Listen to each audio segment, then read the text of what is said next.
everyone, welcome to my class. We are doing 12th physics here and we are at chapter 2nd B. My topic is capacitor. So the key points that will be included in our topic are capacitor and its principle, parallel plate capacitor, dielectric constant.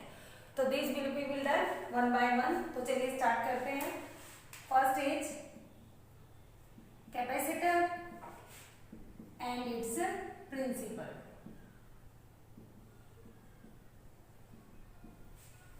Student, what is capacitor? As I have told you earlier, capacitor is a device and capacitance is its property, its ability to store electric charge.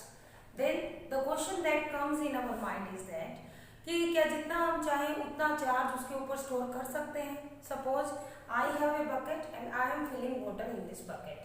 तो क्या मैं जितना चाहूंगी इतना water इसके अंदर store हो जाएगा? No, this will depend on the capacity of the bucket. और फिर अगर आपने इससे भी ज़्यादा वाटर इसके अंदर फिल करने की कोशिश की, then that water will flow out. ऐसा ही होता है. Same is here for the capacitor. Capacitor के केस में भी हर एक कैपेसिटर की अपनी कैपेसिटी फिक्स होती है एंड कैपेसिटी मेजर करने की जो यूनिट है जो मैंने आपको बताई थी that is farad. Students, capacitor क्या है? वी हैव डिस्कस्ड अर्लियर कि electric potential is Q by R. If we are adding more and more charges, or we are storing more and more charges to capacitor, then its potential is increasing more and more. V is directly proportional to Q here. That I have studied you. मैंने आपको ये बताया था कि जितना आप Q देंगे उतना ही V क्या हो जाएगा, इंक्रीज होता जाएगा. Q is directly proportional to V. तो जितना आप Q को इंक्रीज करते जाएंगे उतना ही पोटेंशियल बढ़ता जाएगा. लेकिन कब तक? There is a limit. ये एक कैपेसिटर है. सपोज कीजिए मैंने इसके अंदर चार्जेस को डालना शुरू कर दिया. कब तक? जब तक इसका पोटेंशियल मैक्सिमम नहीं हो जाता. जब इसका पोटेंशियल मैक्सिमम होगा तो उसके बाद क्या होगा? देखिए, जब इसका पोटेंशियल मैक्सिमम होगा तो charge will leak out. Charge leakage होना शुरू हो जाएंगे. यानी कि एक ऐसा टाइम जब तक हम बिना चार्ज की लीकेज के चार्ज को इसके अंदर स्टोर कर सकते हैं, that is the maximum capacity of a capacitor. देखिए, अगर मैंने इसके अंदर और ज्यादा चार्ज ऐड करना शुरू किया इसकी कैपेसिटी से ज्यादा, then charge will leak out. और जैसे ही चार्ज यहाँ से लीक आउट होगा, आपको पता है कि चार्ज क्या क्रिएट करता है? इलेक्ट्रिक फील्ड क्रिएट करता है. Charge always create electric field around it.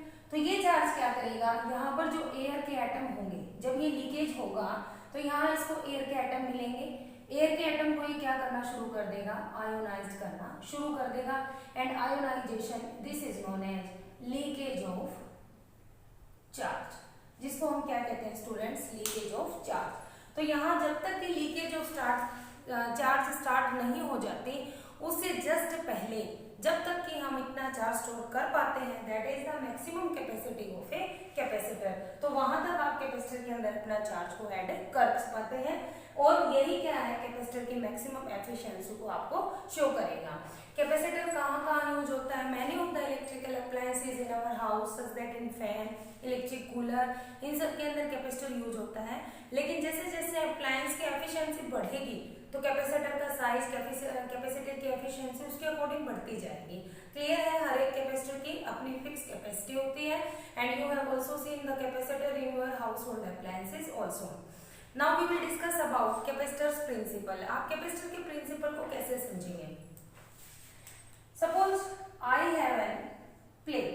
मेरे पास ये इंसुलेटेड प्लेट है, insulated plate, and I connect it to battery. मैंने इसको किससे कनेक्ट किया? बैटरी से. अब बैटरी क्या करेगी? क्या बैटरी इसको चार्ज देगी? No, battery never supply charge. Battery कभी चार्ज सप्लाई नहीं करती. वो इसको एक एनर्जी देती है. एनर्जी देने की वजह से जो चार्ज है वो इसके ऊपर रिजेंबल हो जाता है. Suppose the charge is resembling here is plus charge and this is insulated plate A. Now I bring another insulated plate B near it. अब मैं इसके पास एक दूसरी इंसुलेटेड प्लेट लेकर आई. Due to the phenomena of induction, induction की वजह से क्या होगा? इस किनारे पर नेगेटिव चार्ज डेवलप होगा और दूर वाले किनारे पर सेम चार्ज डेवलप होगा. This we have discussed earlier in our chapter 1.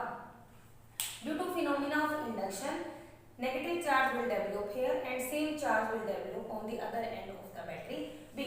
इस तरह से स्टूडेंट्स, अगर मैं इस एंड पॉइंट को, अगर मैं इस चार्ज की अर्थिंग कर दूं, अगर हम इस चार्ज की अर्थिंग कर दें तो हमारे पास ये वाला जो पोर्शन है दिस विल रिमेन एम्प्टी, ये खाली हो जाएगा, बट ये जो नेगेटिव है वो यहीं रहेंगे। क्यों? Because of there is a attraction between positive and negative charge particle. ये हमेशा इसकी तरफ जाने की कोशिश करता रहेगा। This will stabilise here and this if we are doing earthing तो here become an empty space, यहाँ पर ये वाला रीजन क्या हो जाएगा, खाली हो जाएगा। सो दैट वी कैन से कि ये जो नेगेटिव चार्ज पार्टिकल है ये इसके पोटेंशियल को कम करने की कोशिश करेगा एंड जो पॉजिटिव चार्ज पार्टिकल है वो इसके पोटेंशियल को बढ़ाने की कोशिश करेगा इस प्लेट के लिए अगर आप बात करें। बट अगर आपने पॉजिटिव चार्ज पार्टिकल की अर्थिंग कर दी इट मीन्स कि इसका पोटेंशियल कम हो गया, और अगर पोटेंशियल कम हो गया मीन्स वहां पर चार्ज कम हो गया, then we can add extra charge there, तो हम वहां पर एक्स्ट्रा चार्ज को ऐड कर सकते हैं। हमें ऐसा क्यों चाहिए? Because we don't want the leakage of the charge particle. हम नहीं चाहते कि हमारे चार्ज पार्टिकल की लीकेज हो, और हमें कैपेसिटर की एफिशिएंसी को भी हम चाहते हैं कि जितना उसके उतना बढ़ाया जा सके, हम जितना चाहे उसके अंदर चार्ज को एक लिमिट तक स्टोर कर सकें। That's why this is the major principle of a capacitor कि if we earth a portion of a metal plate, if we earth this portion, then this portion was helping in increasing the potential of A, but this has been earthed, so its potential decreases and we can add here more and more charge particle to increase its potential. This is the principle of a capacitor. So students, from here you can see what is capacitor. Capacitor को आप क्या समझेंगे? It is an arrangement. It is an arrangement of two plates separated at a distance, having an insulating medium between them and having ability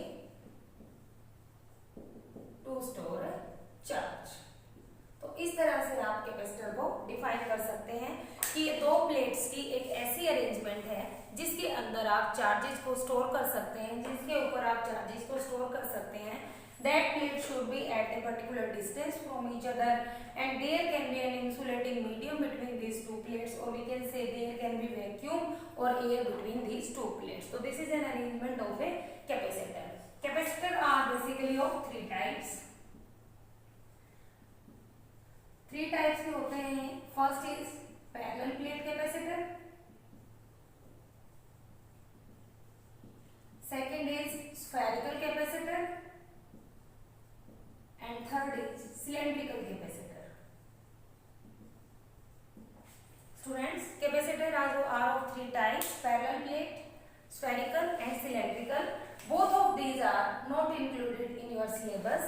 You have discussed only parallel plate capacitor. आपके syllabus में केवल parallel plate capacitor है। I hope कि आपको ये principle उसका समझ आ गया होगा।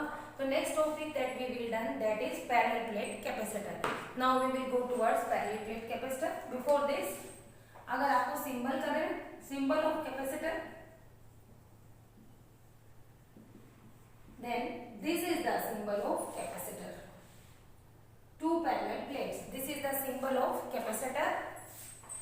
These are the connections, and if this symbol contains like this, अगर ये सिंबल इस तरह से है, means this is a capacitor of variable capacitance. And this is a capacitor of fixed capacitance. Means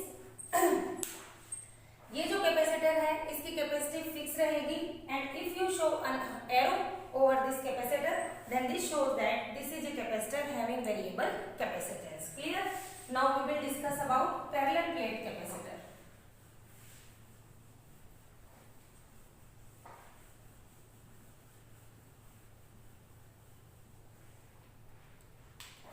Parallel plate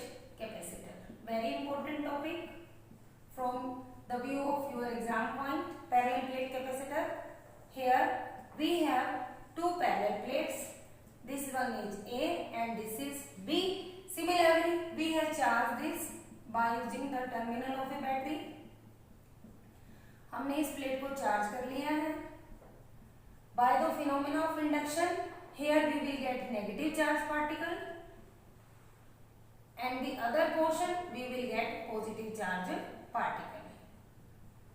इस तरह से हमने हमारा एक कैपेसिटर गेन कर लिया है. And suppose we have earth this end point, और इस एंड पॉइंट की हमने क्या कर दी है, अर्थिंग कर दी है.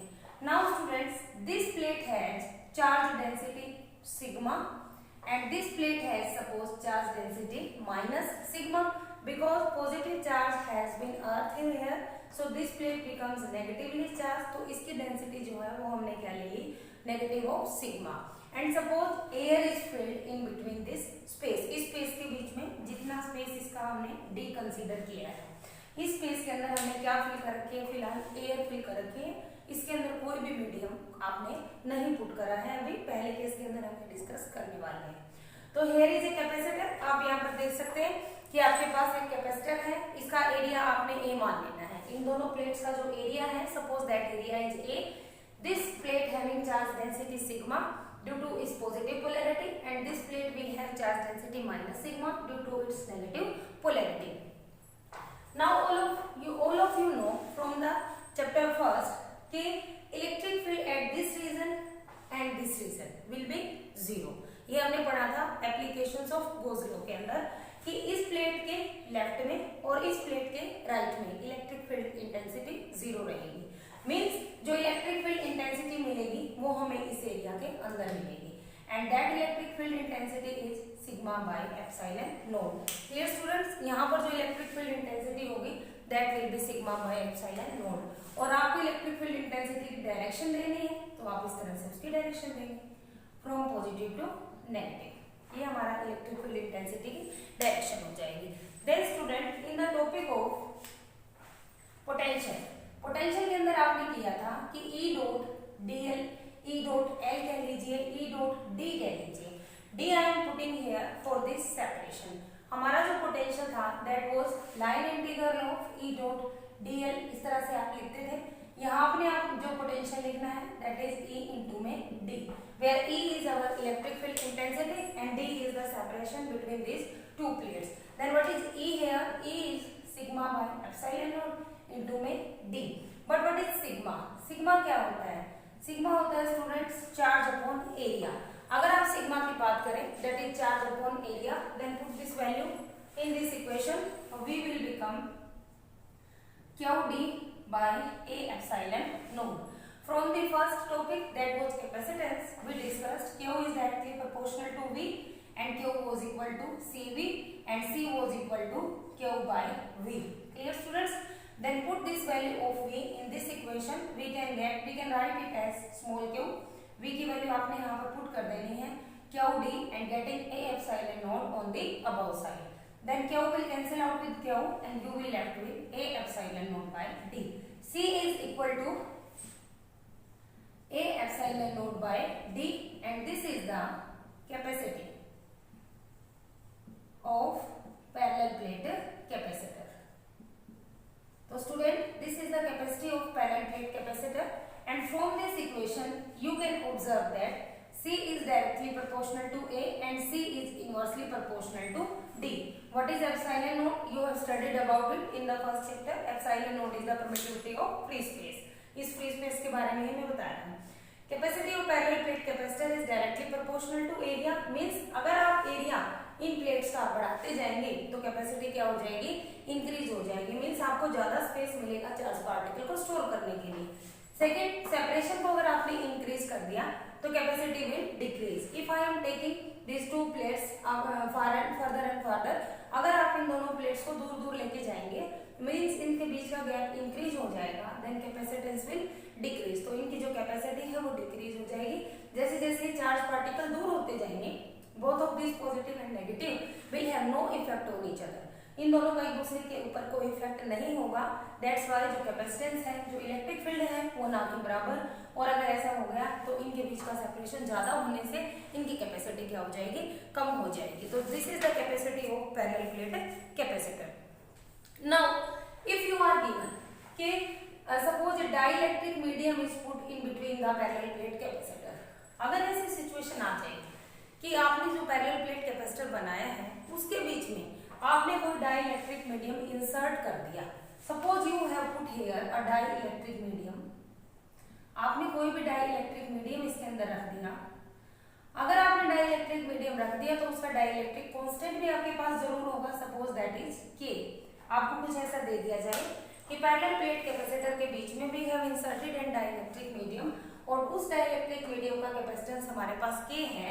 देन जो कैपेसिटी होगी इस डाइलेक्ट्रिक मीडियम को रखने के बाद this will be equal to K times A epsilon naught by D.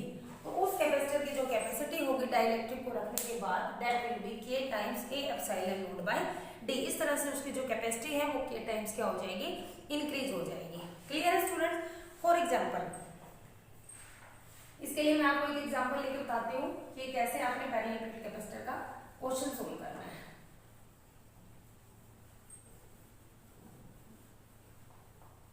Question is that suppose we have a capacitance of parallel plate capacitor condenser of two plate 100 centimetre into 100 centimetre means this is given the area 10⁴ centimetre.